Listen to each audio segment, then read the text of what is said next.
Financially useless? Really? I stared at the divorce papers on my desk, my hands trembling with a mixture of anger and disbelief.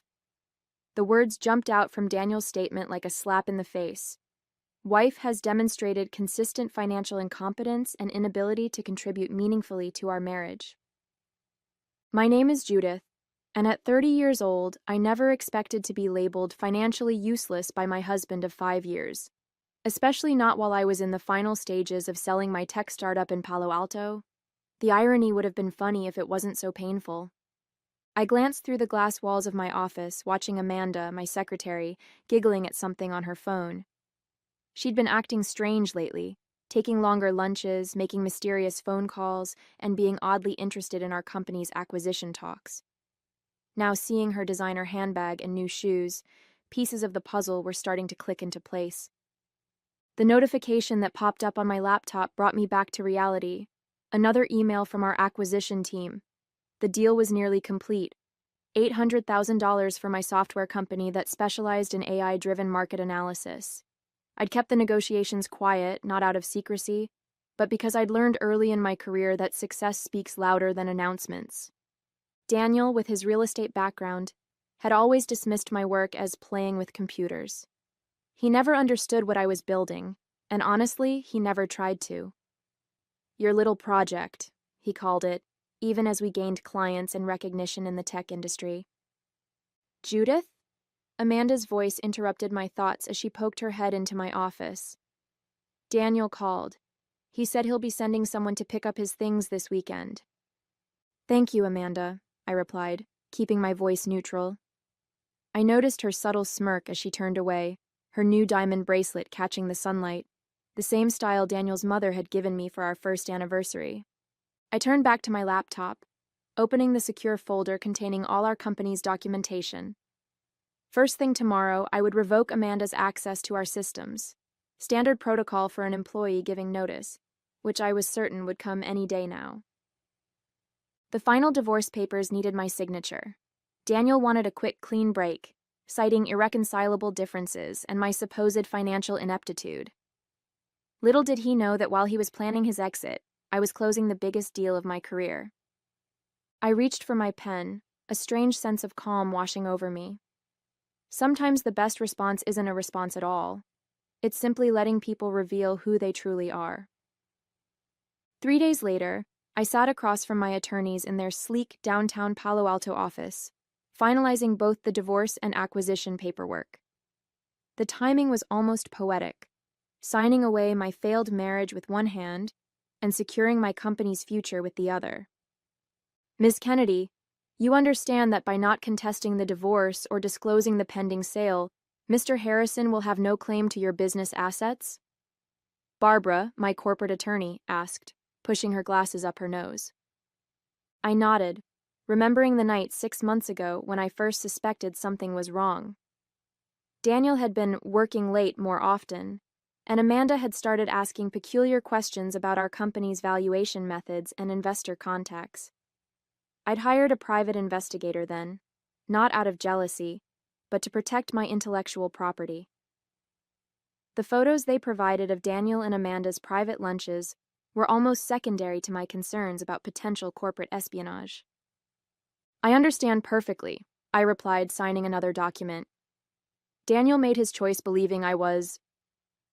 I paused, quoting his words with a slight smile. Financially useless. I see no reason to correct his assumption. The corporate acquisition team had been explicit.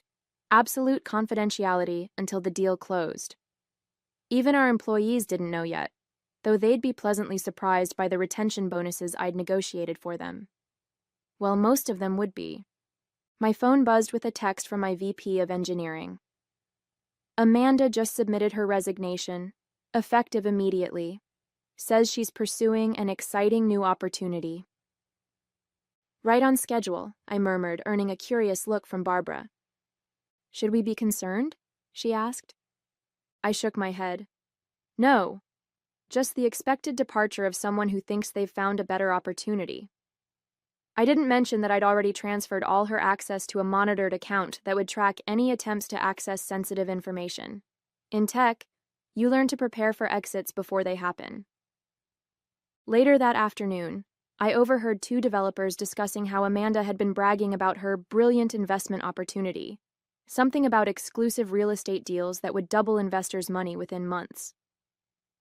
I recognized the gleam of avarice that had probably attracted Daniel. They were perfect for each other in that way, both so eager to get rich quickly that they couldn't see the value of building something real. I turned back to my computer, pulling up the final acquisition checklist. Let them chase their dreams of easy money. I had a company to sell and a future to build. The acquisition deal closed on a Thursday afternoon. As I stood in our office kitchen, watching my team celebrate with champagne and watching their faces light up as I announced their retention bonuses, I felt a profound sense of accomplishment. Not just for the sale, but for building something real, something valuable. "To Judith!" called out Michael, our lead developer, raising his glass. "The best boss who never once mentioned she was secretly a genius millionaire." The room erupted in laughter and applause. I smiled, thinking about how different this was from Daniel's dream of quick riches. He'd always talked about hitting it big, with some clever scheme or insider tip, never understanding that true success usually came from years of careful work. My phone buzzed with a message from Barbara. Divorce finalized. Harrison didn't contest any terms. Congratulations. You're officially single and significantly wealthier. I was about to respond when Tyler from accounting hurried over, his face flushed with excitement that had nothing to do with champagne. "Judith, you won't believe what I just heard," he whispered. "My friend at First Bay Bank says Daniel just took out a massive loan against his real estate holdings. He's liquidating everything to invest in some exclusive opportunity." Tyler made air quotes with his fingers. Apparently, Amanda convinced him she had inside knowledge about our company's proprietary trading algorithms. I kept my expression neutral, even as I processed this information. Amanda had never had access to our actual AI technology. What she'd seen was just the user interface we showed to clients. But of course, she wouldn't tell Daniel that. "That's interesting," I replied calmly, taking a sip of champagne. "I'm sure they know what they're doing." Later that evening, as I packed up my office, I found an old photo of Daniel and me at a company Christmas party. He was looking at his phone as usual, while I was discussing a new project with our developers. It seemed fitting now. He had never really been present in my world, always looking for something better, something faster.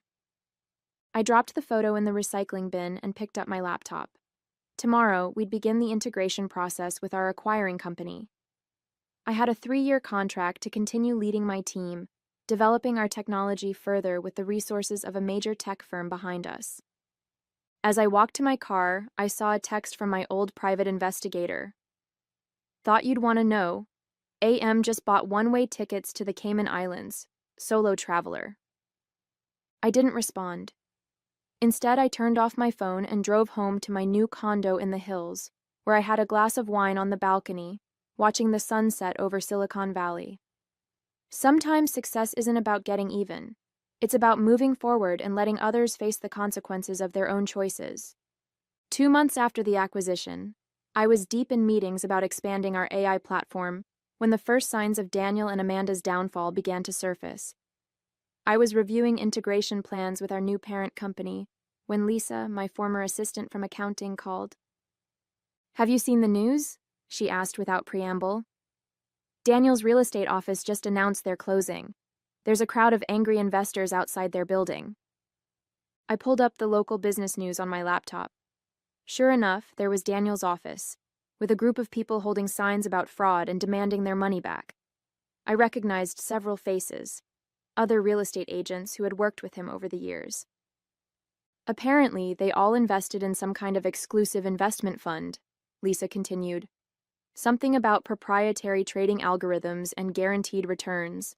Sound familiar? I muted my phone and took a deep breath. Of course, Amanda had used her position as my secretary to add credibility to her scheme. She had probably convinced them that working for a tech startup gave her inside knowledge of revolutionary trading software. "Thanks for letting me know," I said finally. but I'm actually heading into a meeting about our expansion into Asian markets. After hanging up, I turned my attention back to my actual work. Our AI technology was proving even more valuable than anticipated, and we were already exceeding our first quarter projections. I had a responsibility to my team and our investors to stay focused on real opportunities, not drama from my past. But the situation with Daniel and Amanda was impossible to ignore entirely. Over the next few days, more details emerged. They had convinced not just Daniel's colleagues, but also several of his wealthy clients to invest in their exclusive fund.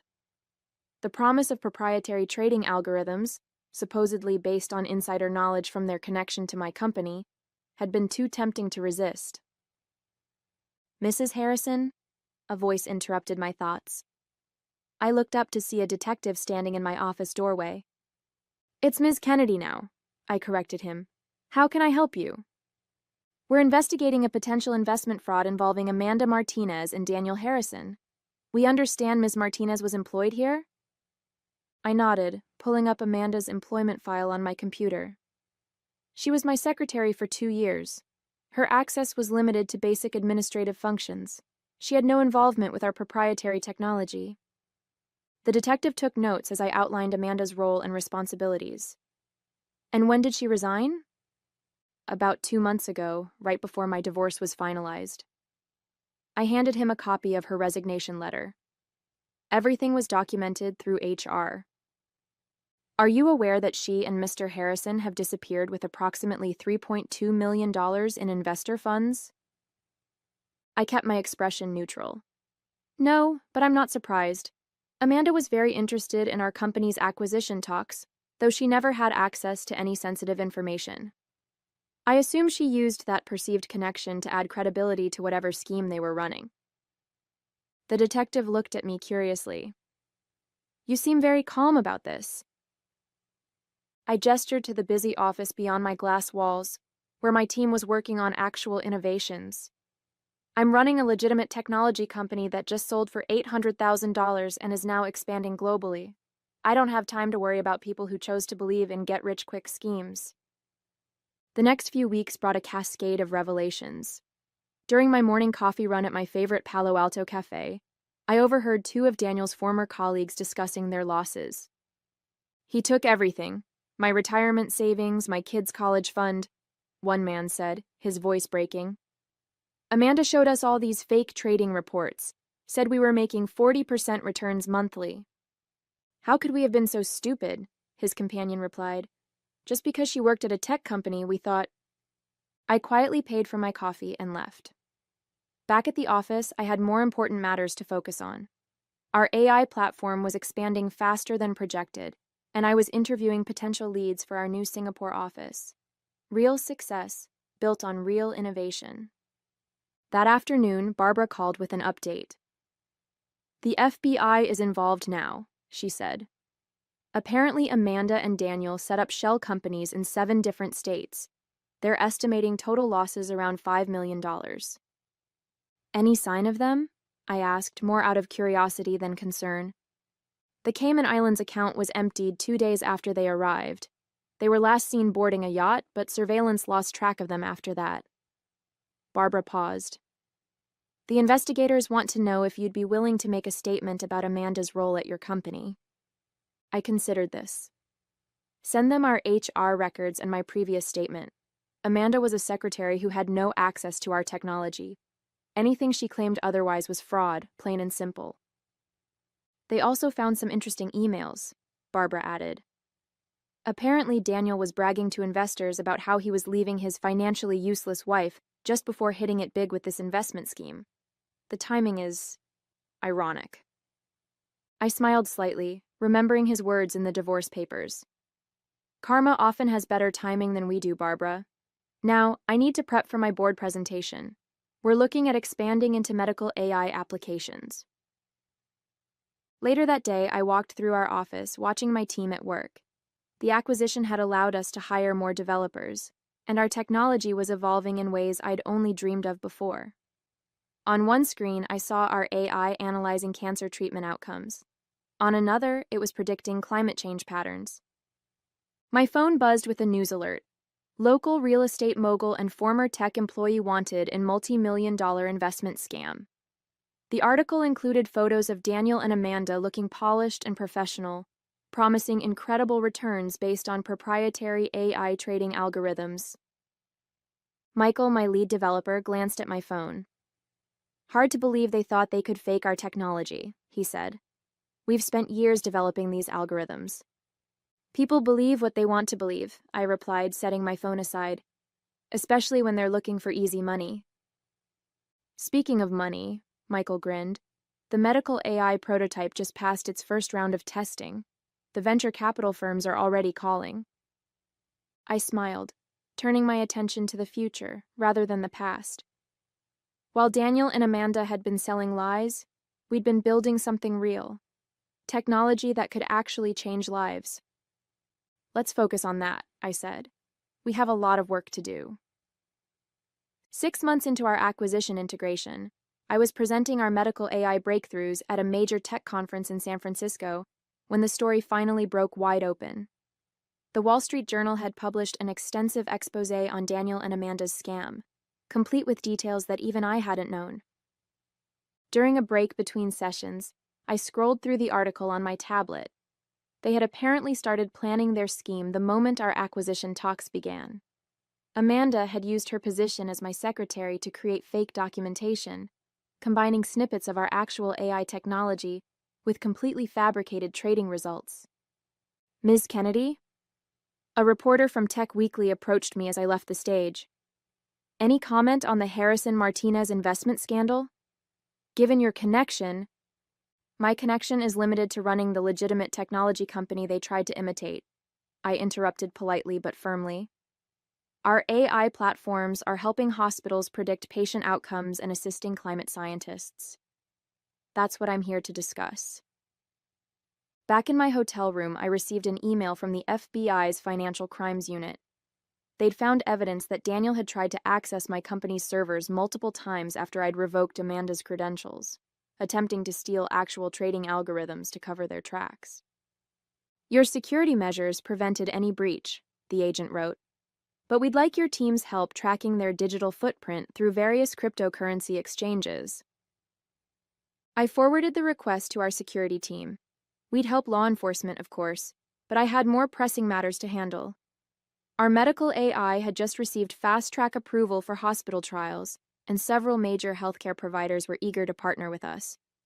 My phone lit up with a text from Barbara. "Thought you should know. They found Daniel. Airport security in Buenos Aires picked him up trying to use a fake passport. No sign of Amanda or the money." I was in the middle of replying when my VP of operations knocked on my door. "Sorry to interrupt, but the Singapore team just made a breakthrough with the climate modeling algorithm. They're ready to demo whenever you are." "Set up the call," I said, putting my phone away. The past could wait, the future couldn't. The next morning's headlines told the rest of the story. Amanda had apparently disappeared with nearly all the money, leaving Daniel to face the consequences alone. His desperate attempt to flee had failed, and now he was facing extradition and multiple federal charges. During my closing keynote at the conference, I spoke about the importance of ethical innovation and genuine value creation. Without mentioning Daniel or Amanda, I addressed the broader lesson. Real innovation isn't about quick profits or flashy promises, I told the packed auditorium. It's about solving real problems and creating actual value. Success isn't measured in fast money. It's measured in lives improved and problems solved. The irony wasn't lost on anyone when our medical AI platform was awarded Innovation of the Year, the same day Daniel was extradited to face charges. While he had chased empty promises and fake algorithms, we had built something revolutionary. That evening, I received another update from the FBI. They'd frozen several offshore accounts, but most of the investors' money was gone. Amanda remained at large, likely with millions in stolen funds. I closed my laptop and turned my attention to our latest project proposals. Their story was ending, but ours was still being written. 1 year later, I sat in the courtroom watching Daniel's sentencing. He looked older than his 35 years, his former confidence replaced by defeat. The judge was unsparing in her assessment of his crimes. Mr. Harrison, you have pled guilty to multiple counts of wire fraud, investment fraud, and conspiracy, she declared. Your willing participation in this scheme has destroyed lives and retirement savings. The court sentences you to 12 years in federal prison. I didn't stay to watch him being led away. I had a board meeting to attend, where we'd be discussing the rollout of our medical AI system to 50 more hospitals. Our technology had already helped improve patient outcomes by 40%, and the climate modeling division was making remarkable progress in predicting extreme weather patterns. The media had dubbed our story The Tale of Two Paths, contrasting my legitimate success with Daniel and Amanda's fraud. While they had sold lies and stolen dreams, we had built something that was actually changing the world. Amanda was still missing, presumably living somewhere with the stolen millions. Interpol had traces of her in Dubai, then Singapore, but the trail had gone cold. Daniel's desperation to find her had only underscored the completeness of her betrayal. As I drove to our Palo Alto headquarters, I thought about how differently things might have turned out if Daniel had actually bothered to understand what I was building, instead of dismissing it as financially useless. But then again, people who chase quick riches rarely recognize real value when they see it. 2 weeks after Daniel's sentencing, I was asked to give the commencement speech at Stanford's School of Engineering. Looking out at the sea of eager faces, I saw the same drive and determination that had pushed me to build something meaningful. Success isn't about finding shortcuts, I told them. It's about creating real value. The world is full of people looking for quick wins and easy money, but true innovation comes from dedication, integrity, and the courage to build something genuine. After the ceremony, a young woman approached me, clutching her diploma. I read about what happened with your ex-husband and former secretary, she said. It must feel satisfying to see them get what they deserved. I thought about this for a moment. Actually, I was too busy building something real to focus on their downfall. They chose their path, just as I chose mine. That evening, I received an email from our Singapore team. Our climate modeling AI had just helped a small island nation successfully evacuate before a devastating typhoon. Thousands of lives had been saved. Meanwhile, another alert popped up. Federal authorities had just seized the last of Daniel's hidden assets, a mere $42,000 in a forgotten account. As I walked through our office, now spanning 3 floors and employing over 200 people, I felt a deep sense of contentment. The company that Daniel had dismissed as my little project was now valued at over $100 million and, more importantly, was making a real difference in the world. Sometimes the best revenge isn't revenge at all. It's the simple satisfaction of building something meaningful while others chase shadows.